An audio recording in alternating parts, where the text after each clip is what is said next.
Ako dahil si Clyde Buisan nga mas naila sa Clyde Vlog.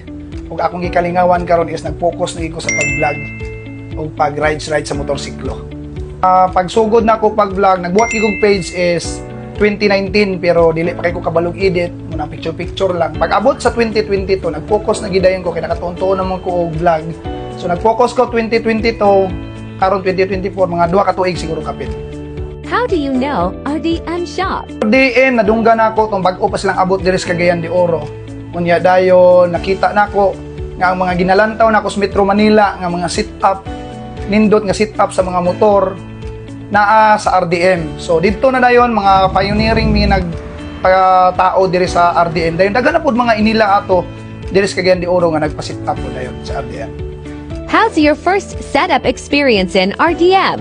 Experience is grabe ka patsada ang RDM kay gawas nga hayag ang ilang pagtaod sa mga wiring nakatago gyud dayon naghimo pud sila ilang kaugalingong harness nga muy akong giganahan nga dili na hilabtan bisag pag bag-o ang imong motorsiklo.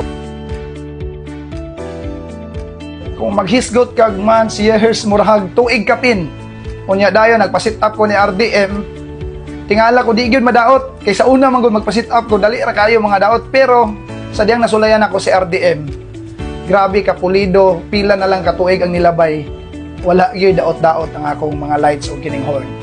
Yo, nagbalik-balik ko sa RDM dili tungod kay nadaot kundi mag-upgrade sa mga bag-o nga mga produkto ni RDM kay kaniadto mga low pa man ang quality sa mga suga na may mga upgrade karon nga mas hayag. So mo nang nagbalik ko sa RDM. Are you still joining endurance rides? Sa pagkakaroon, endurance, gaapil-apil ko, gani nami rides, endurance sunod adlaw. Dayon, gabalik ko ni RDM kay para pag sit up otro or ipa-check lang nako kung basin o nabay mga maglikay tas kakulian ba nga umalabot. Unya dayon, nagbalik ko kay para mag-upgrade po dayon sa mga bag-o lagi nilang produkto. O mas nindot manggod nga diri ka ni RDM kay sure gyud ko nga malampos ginako ang endurance kay delikado biya mag-rides ka pinya na kalayo unya nay problema sa imong wiring munang sa RDM rin ko magsalig. As a prominent vlogger in Mindanao, why MDL and horn important to you? Grabe ka importante as a vlogger gatuyok-tuyok sa tibuok Mindanao. Dako kayong ikatabang gyud ang kini akong gipa-sit up sa RDM nganuman bisag unsa nga sakyanan ang atong matabo sa kalsada.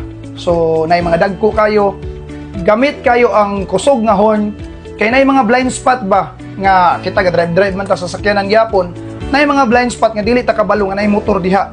So pinaagi anang serbato madunggan ka bisag unsa ka close ang ilang mga sakyanan. Unya dayon kung lights ang isgutan mas nindot gyud nga hayag ang imong suga kay visible man ka para sa ila. So kung nalaki katabo imo lang ning ilo or kanang katulang dayon ang imong headlight nga hinay dayon pag wala na dayon ayan na dayon kay importante gid kayo sa pagdagandagan nimo kay namang uban diri nga dala nato sa Mindanao or diri sa Pilipinas kakanay kalit lag bangag ba. So okay ra na siya sa mga sakyanan pero pag abot sa motorsiklo once nga masipyat ka di nimo makita delikado gyud isa ra ba tong kinabuhi. Ang MDL nga kung gipa-upgrade sa RDM is Sinlo M3 mao ang pinaka nindot labi na kong night ride kay ako manggod as a vlogger may usahay magabinan makadlawnan diya sa dalan so gamit kayo ni siya ang Sinlo M3. Is it worth the cost?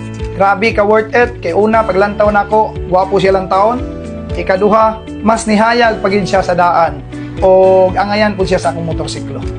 Grabe ka satisfied kung akong i-rate kung napay sobra sa 10 mao ang akong i-rate sa RDM nganuman na proven and tested na ginako ni sa pila kakatuigan nga nilabay.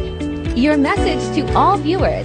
Sa tanan nga naglantaw karon dili ta mo ignon nga inganyo but sulayin ninyo ang RDM kay ako na-prove na gid nako sa pila ka tuig ang nilabay. Ang akong motorsiklo gisit-upan ni RDM suga, serbato, walay problema sa pagtuyok-tuyok nako gani kung makita ninyo sa akong vlog. Motor kasagara ang akong ginagamit o wala gyud ko nabilin sa karsada tungod kay daot ang wiring o uban pa. Nya dayon safe gyud ko tungod ani ilang ipang taod sa ako.